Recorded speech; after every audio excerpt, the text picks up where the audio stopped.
Hey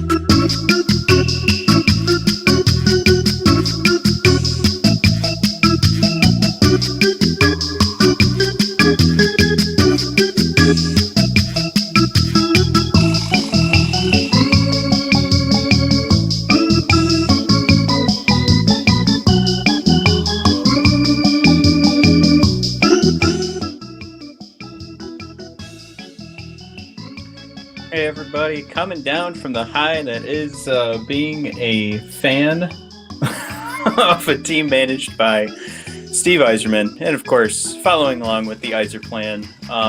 First round, quite a fun ride, and I'll be honest here, there might be another video coming if something happens before this first round ends. But ultimately, what we're here to do in a very short amount of time, because I've got my little guy actually right around the corner here.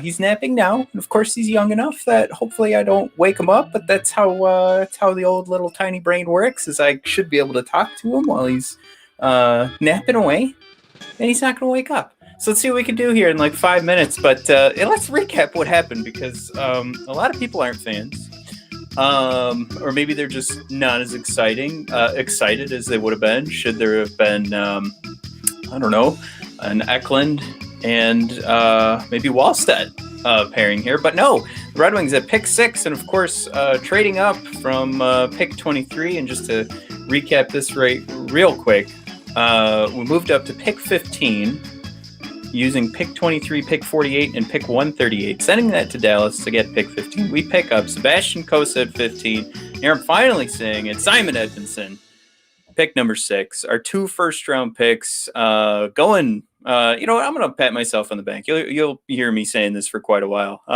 so I apologize. But going right in lockstep with my final mock draft, so I'm pretty proud of that. But of course, there's no way I would have seen it coming that we were going to be trading with Dallas to pick up pick 15. Of course, that means it was the 14th player coming off the boards. But yeah, this is crazy cool, crazy fun. I've seen the words of high risk, high reward being thrown about. To me, this feels like we got 2 guys that are more about long, stretches of patience needed from Red Wings fans. This is not something where you're getting first round picks that are going to be thrown into the lineup this year. They're not going to be thrown in the lineup next year. They might not be in the lineup the year after that. But couple of fun words thrown about with these 2 guys that wanted to go over real quick, and you guys can kind of chew on it overnight here. And of course, Michael joined me on Sunday, and we'll go over the entire draft. And of course, I'll recap with Mike on Sunday morning what we did exactly, picking up Cossa and Edvinsson. But like I said, if we're going to go through a couple of quick hits here, we're going to start with Simon Edvinsson. I just finished watching his interview. Seems like a sweet kid. He definitely, is going to need to do some catching up in regards to the language barrier.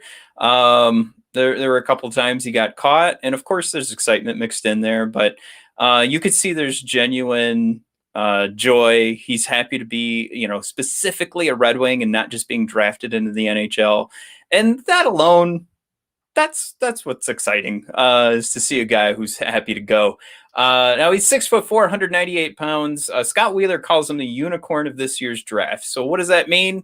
He is a truly unique, one-of-a-kind package. Hands down, one of the most unique things you could pick up out of this 2021 draft is because he has size but plays like a smaller guy. So there is going to be that chance that he's going to be able to, if as he ages here, as a human being gets older, throw around his weight, but also, as Scott Wheeler put it, has hands of a guy who's 10 inches shorter than him and the agility of somebody 40 pounds lighter. So granted, 198 pounds is not light by any means, but he's 6'4" now. And as we love to say on this show, you can't teach that. Now, Fredrik Sjöström, who also worked with Lucas Raymond over in Sweden, says this is unique qualities for sure. Big guy, effortless on the ice, smooth skater who's very mobile. And remember, a lot of people were talking about William Wallander in kind of the same fashion of you're getting a guy who's got these unique skills and coming coming along with size that you can't teach. And I think these might be different skills too. So that it's not something where they're just drafting similar guys. They're going to go with size, clearly, but they're going with a couple of different skills to see if maybe those will line up better with the team strategy. That was my thought there. But back to Freddie's thought. Even on the big guys, he trusts his skating and he can close out on his opponents. It's a special talent. And then for him being that big, he's got a lot of skill in his hands and good vision. He's a very special player. And you know what? I did mean to share just a couple of highlights with you guys. So I just, for Edvinsson, there was not a bone in my body that I think was disappointed in it. In Edvinsson, I think the only thing that came in my mind or came up in my mind there was, and I think a few of us shared that same thought, was Eklund was on the board. But the things that you see in the Edvinsson highlights do show clearly a smooth skater, do show a guy that is using his hands, using his feet to get up and down the ice. And if we're going to keep labeling that as like, look, you're getting a guy that's huge and has these skills that nobody that size is going to be able to give you, you might want to call it high risk, high reward. I just say you got a guy that has things you can't teach. So let's see if we can mold him into what we need. And I'm going to say we focus more on patience than the high risk, high reward notion. Patrick Zetterberg, who Scott Wheeler also spoke to, said he's really good. He's a big guy, still has to get some of that muscle on the body, but he's good and smooth as his hands. And this just continues to keep coming up. And it continues to come up with Corey Pronman, who said Edvinsson is a very talented defenseman with size, mobility. Again, these things keep coming up. He thinks this is something that pairs well with Moritz's Seider taking over probably in the top pairing for Detroit, and maybe this is something that's going to fit in having a more dominant second pairing. Edvinsson overall season wasn't amazing, but you can see the talent. I'd like to see the offense be more consistent, which is why I didn't have him this high. But I appreciate the swing on the upside, given how many other futures they have, and that again is coming from Pronman. For me, like I said, I took him in my mock draft a few different times. A lot of that had to do with who I thought would be available. Honestly, would have taken Eklund myself, but this is not something to be disappointed in. The only thing that we're going to be watching now for the rest of our Red Wings fan lives is how Eklund does, and comparing that forever to a player who not only plays a different position, does so completely differently, but goddamn us all, that's what we're going to do. So I'm going to pull away here from the Edvinsson highlights for a second here because, like I said, I don't have a ton of time. So why don't we take a beat? We'll take a look at Sebastian Cossa. And this boy's 6'6", 210 pounds. And just to recap real quick what that trade was again, is the Red Wings sending over pick 23. So obviously the same round there, pick 48 and pick 138 to 15, which was owned by the Dallas Stars. Now, a lot of people put out these analytics of saying the Red Wings have so many picks in the draft this year that they surely have the best chance of anybody to land an elite NHLer, definitely some future NHLers, kind of like that was where the conversation was. And you could either take that conversation in one way or the other. You're just saying they have more die to roll through this draft, or you do what Steve Yzerman did, and you have guys that you've got pegged that you absolutely could not miss on, and you use all those picks to make sure that those guys don't get past you. And clearly, I think this is what we're getting with Cossa, and I think a lot of people had him high on his list. I think it's very fair to say that if you want to say that Wallstedt was higher on your list, I think that's fine. But I also, there's a piece of me that's just like trust the Yzer plan, but there's another piece of me that says both these guys were highly touted. The words that get bantied about for both Wallstedt and Cossa were, this is going to be your starting goaltender for years once he gets going through your system, once he's done developing. Here are the highlights on the screen here now of Cossa, if you guys want to take a peek while I'm speaking about him.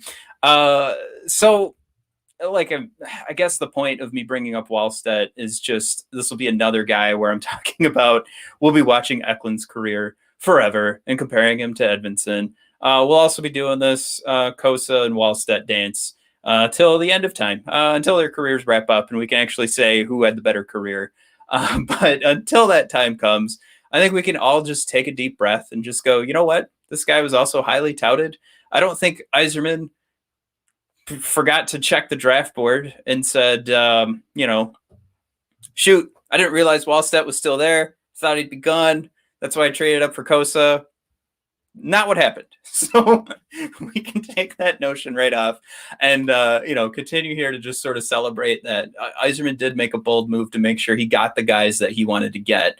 And he mentioned yesterday, you don't plan to do these trade ups, but you do it when something fits. And I think what fit is that clearly he's got a buddy in Jim Nill in Dallas. Clearly he wanted Cossa. And he didn't want this to go a couple of more picks deep. And if it was Cossa over Wallstedt, we saw Wallstedt go at pick 20. So that was something where Yzerman knew it wasn't making it to pick 23. And, while a lot of people were pegging Wallstedt even at 6, we can right now say for a fact that the Detroit Red Wings wanted to make sure they didn't leave this first round without a goaltender. That is now a fact. Yzerman made it very apparent with all the picks he gave up to make sure we landed Cossa. So that's what happened. Let's talk about Cossa here for a second. Again, 6'6", 210 pounds. Can't teach 6'6". This is going in line with a few other picks. Yzerman likes his big boys. And I mean, this goes back to the Tampa Bay Lightning draft picks. So Cossa, to go through the Pronman scouting report here, he's been as good as you can have asked anybody to be in the WHL, dominating the league for the last 2 seasons. His athletic toolkit is very intriguing, and again, brings up the fact that you can't teach 6'6". He has some quick twitch in his frame and how he moves around the net and gets in and out of the butterflies, so that's nice to read. Cossa's reads are typically great. He loses track of some pucks and look a bit busy, but usually anticipates the play very well. Love his selective aggressiveness with his positioning and how he takes away angles. In a sentence, Cossa projects as a quality NHL starting goaltender with the potential to become an upper echelon goalie. Specifically, what Pronman thought is a true top goalie prospect and a key piece that Detroit was missing from its farm system. So an aggressive trade-up makes a ton of sense. Outside of a true top center or two, feels like a lot of the pieces are coming together for Detroit. Cossa has the upside to become an upper echelon starting goaltender. Of course, repeating himself there. Pronman wouldn't be Pronman if he didn't do that, but we love him here on the show.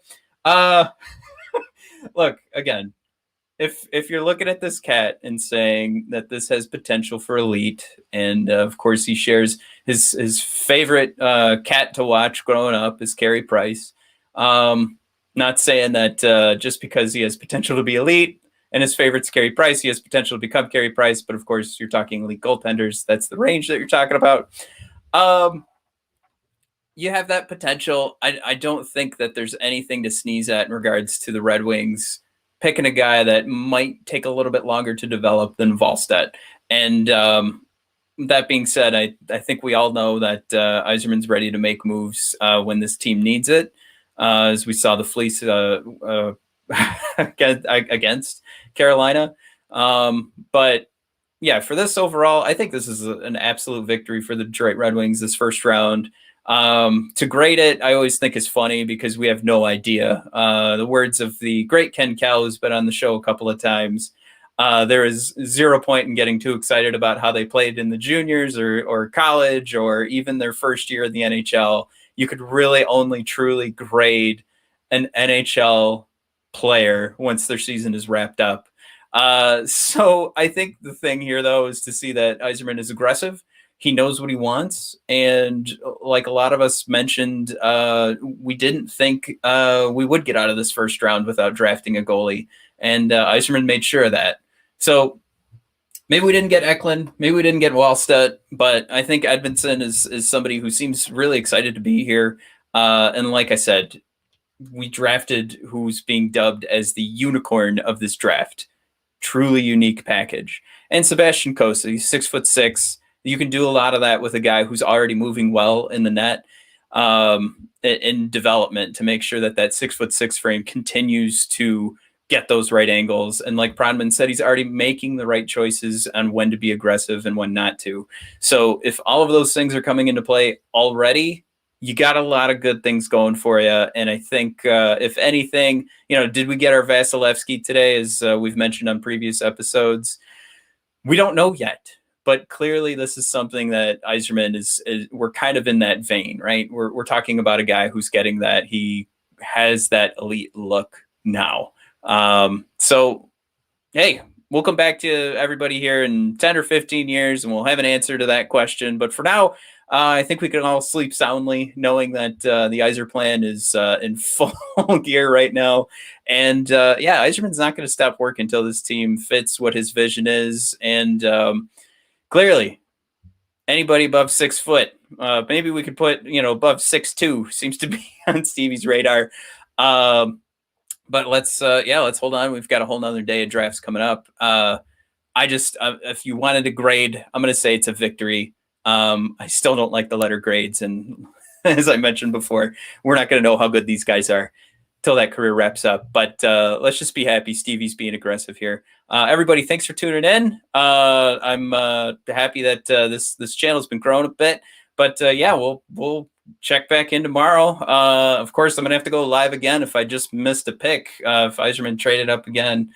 Hey, Fethar, happy draft day, my man. Totally missed that. Good to have you here. But yeah, we'll check back in with everybody on Sunday. We'll go through every single pick. Again, how far can you really dive deep? We'll take a look at what some of the other words and names have been saying about whoever we draft going forward. But again, be happy tonight. All right. Thanks, everybody. Thanks for tuning in. Hit that subscribe button if you want to hear more. On Sunday, my brother will be along, so we'll have a more real Red Wings rant episode. But here's a little taste. Right? Enjoy it. All right. Thanks for tuning in, everybody. Have a good one.